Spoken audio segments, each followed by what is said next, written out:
My family wants me to forgive and help my brother after he groped my wife. My family is willing to look past his crimes, but I am not. My fiancée and I first crossed paths nearly 7 years ago in college. Our mutual friends introduced us, and about a year later, our friendship blossomed into a romantic relationship. When I introduced her to my family, they were thrilled, including my mother, who is typically reserved around outsiders. At this point, it's crucial to mention my brother. Before the incident, he was more than just a sibling to me, he was my role model. I admired his tenacity and protectiveness towards me and our sister. He always encouraged us to stand our ground and to never let anyone belittle us, reminding us we had every right to live here just like anyone else. When my girlfriend and he met, they quickly became friends. As time progressed, my girlfriend grew closer to my family, especially my siblings. Given her strong bond with my family, it was not unusual for her to spend time with other family members. She went shopping with my sister and mother, played billiards with my cousins and me, and was a regular at every family gathering. It was at one of these family functions that everything took a dramatic turn. Most of us at the party, including myself, had too much to drink, to the point where I fell asleep on the floor in my parents' living room.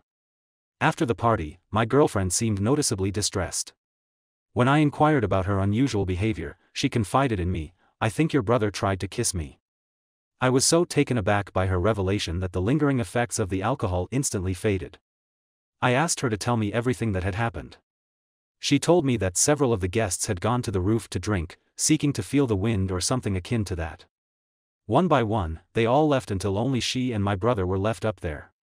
They continued drinking for a while, and during their conversation, she noticed my brother intensely staring at her. Suddenly, he bent down trying to kiss her. However, she was quick enough to dodge it.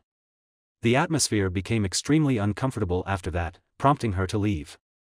After she finished recounting the events, I drove her home. Later, I confronted my brother and asked him to clarify the whole situation. His account was essentially the same as hers, providing his perspective of the incident.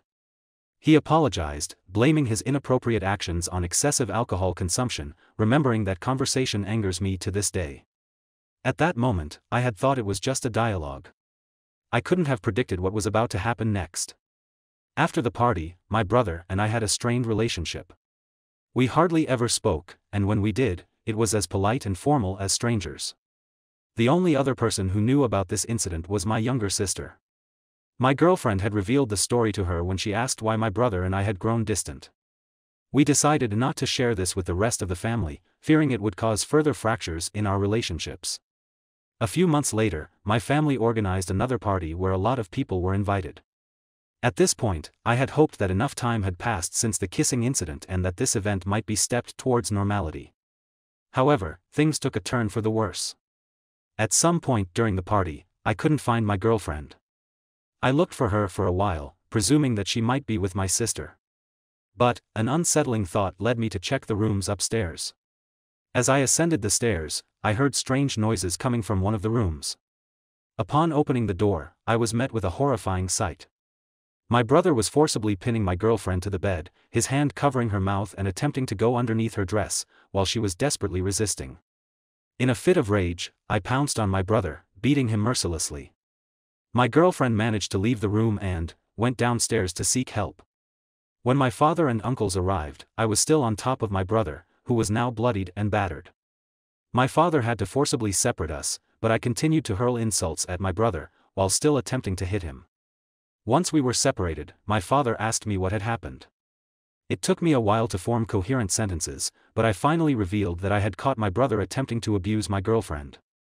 My father, in shock, sat on the floor in silence for about 10 minutes until my uncles called him to take my brother to the hospital. After my brother was taken away, I found my girlfriend talking to my sister, recounting the horrifying ordeal. We left the party immediately, and on our ride back home, my girlfriend was inconsolable. She was confused, angry, and the crying continued until she fell asleep. This was her routine for the next couple of days, crying until exhaustion forced her to sleep. During these days, my family kept me updated about my brother's condition. I had broken his nose and dislocated his jaw. My mother was in denial, unable to believe that her son was capable of such a horrific act. I understood that each person reacts differently to shocking news, but it did little to reduce the anger I felt. The last thing I heard about my brother was that he had lost his job and left town as a consequence of his actions. For the following weeks, I cut off almost all contact with the outside world and focused on helping my girlfriend. She was handling the situation as best she could, still frightened about the incident and drained of energy. Life was improving, or so I thought. Then I got an emergency call from my dad asking me to forgive my brother. I was ticked, more so at my dad than at my brother. Apparently he was going through some money problems and only I could afford to help him. I knew that arguing with him was useless, so I agreed to help. And when the time came for me to transfer some money, I sent him a penny.